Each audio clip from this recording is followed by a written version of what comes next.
এখন থেকে আপনার প্রিয় সিরিয়ালগুলো ফ্রিতে দেখুন এক্সক্লুসিভলি শুধুমাত্র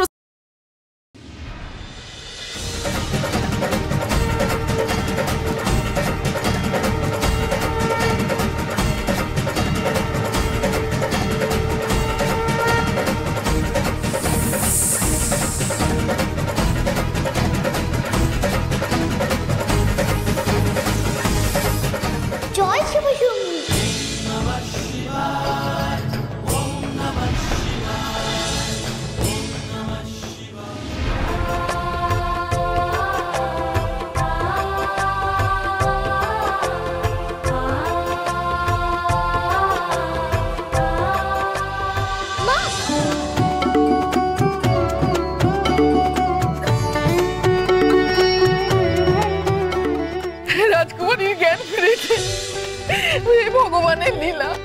ভগবান রাজকুমারীকে রক্ষা করেছেন। আমি যাই পদ্মাকে গিয়ে খবরটা দিয়েছি। আমি যাই।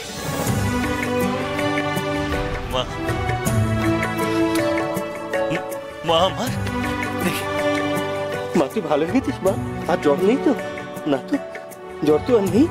আমার শীতলা ভালো হয়ে গেছে। আমার শীতলা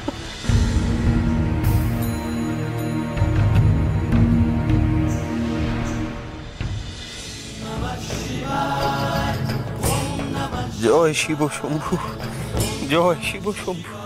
ব্যাড আপনাকে দেখি উনি কোথায় গেলেন? তাই তো, এই তো ছিল। সত্যি বেলপাতার এমন গুণের কথা তো আগে কখনো শুনিনি। কিন্তু এর মধ্যেই গেলেন কোথায়? শীতলা, এই তো মা। মা তুই ঠিক আছিস তো মা? হ্যাঁ, ভগবান আমার কথা শুনেছেন। জয় শিব শম্ভু। একটা বিপদ কাটতে না কাটতে আর একটা বড় বিপদের মুখে আমরা পড়ে যেতাম। কেন মহারাজ, কি হয়েছে? কোথা থেকে একটা ভয়ঙ্কর বিষধর সাপ এসে শীতলার মাথার কাছে ফনা তুলেছিল। খুব বাঁচা বেঁচে গেছি। কি বলছো কি মহারাজ তুমি?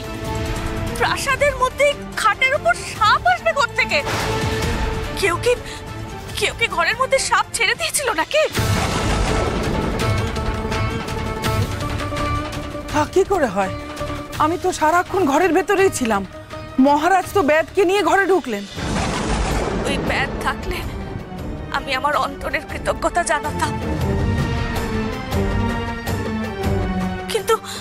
কিন্তু মহারাজ, আমার মন বলছে শীতলাকে মারার জন্য কেউ নিশ্চয়ই ওই সাপ এনে ঘরে ছেড়ে দিয়েছে।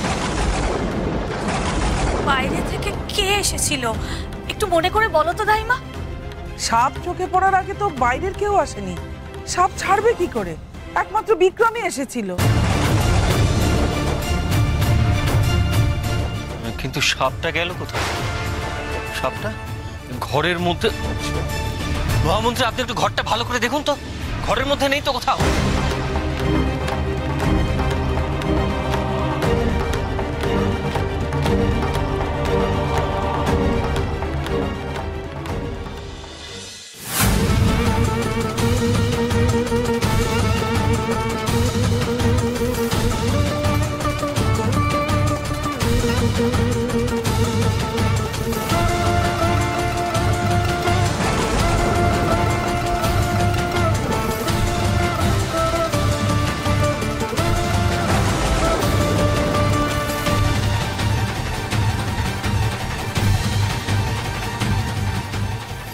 এই ঝুড়িতে করেই সাপ আনা হয়েছিল।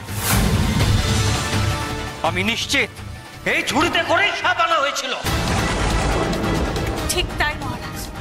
দাইমা, কি যেন বললে তুমি? বাইরে থেকে শুধু বিক্রম এসেছে? বিক্রম,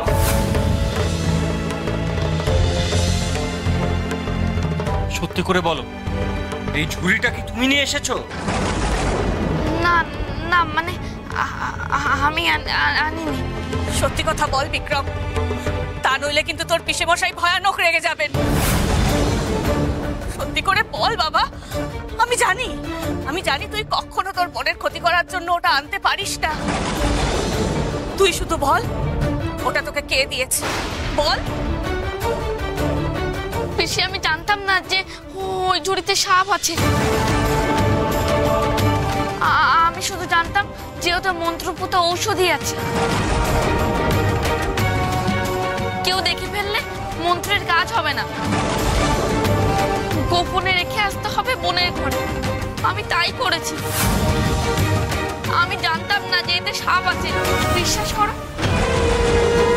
বিশ্বাস করছি আমি তোর কথা।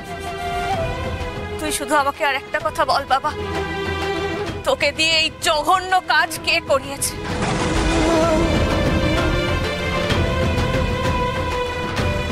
বল বিক্রম, বল।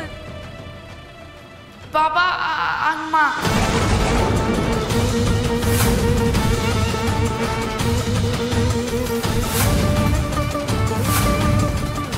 ওরাই তো বললো যে এতে বোনের ভালো হবে, বোন সুস্থ হয়ে যাবে। মহারাজ, বিক্রমের কথা শুনলে তো তুমি? এক্ষুনি দাদার বৌদিদিকে কারাগারে নিক্ষেপ করো তুমি, এক্ষুনি।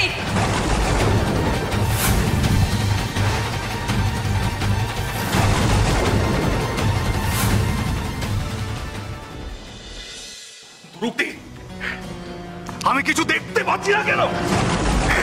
আমি কিছু দেখতে পারছি না কেন? জরাসুর, আমি কিছু দেখতে পাচ্ছি না কেন? কি হয়েছে আমার? জরাসুর, জরাসুর তুমি শান্ত হও।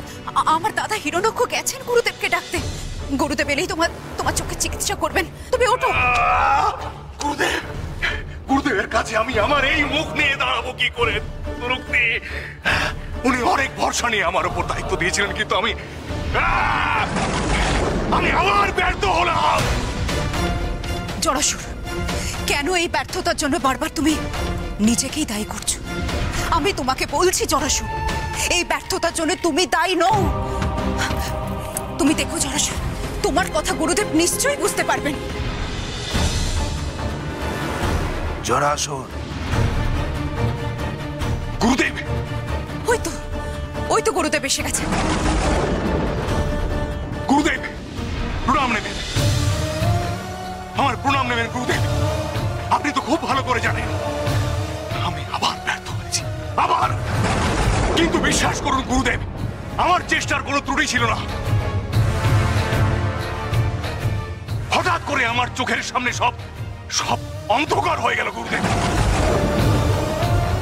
তারপর থেকে আমি কিচ্ছু দেখতে পারছি না, কিচ্ছু না। গুরুদেব, দয়া করে আমার দৃষ্টিশক্তি ফিরিয়ে দিন গুরুদেব, আমার দৃষ্টিশক্তি ফিরিয়ে দিন গুরুদেব। শান্ত হও জরাসুর, এসো আমি তোমার চক্ষু যুগল পরীক্ষা করে দেখি।